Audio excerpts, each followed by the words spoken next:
Hey guys, welcome back to my channel. You won't believe what overripe bananas become. Soft, moist, rich. This is homemade banana bread and it hits differently. Let's make it. We start with 314 grams of ripe bananas, mashed into smooth, fragrant base. To that, we add 208 grams of brown sugar and 104 grams of custard sugar. We mix until it turns thick, glossy, and fully combined. Next comes 244 grams of whole eggs. We mix again until everything blends into a smooth butter.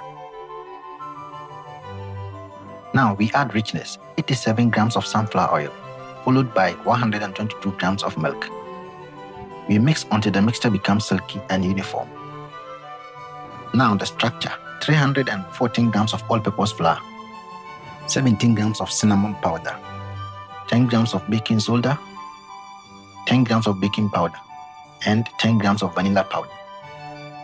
We fold it gently, just until combined, not over mixing. That's where the softness lives.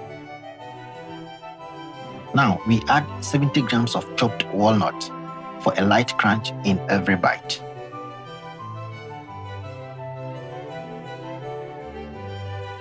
You pour the butter into a prepared pan lined with parchment paper. Smooth, even, ready. Into the oven at 170 degrees for 45 minutes. Then, we let it rest and cool completely.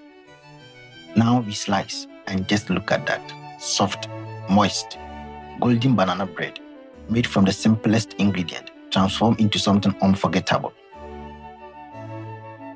Perfect with coffee or just on its own. If you enjoyed this, subscribe, like, share, and comment. Until the next one, peace out.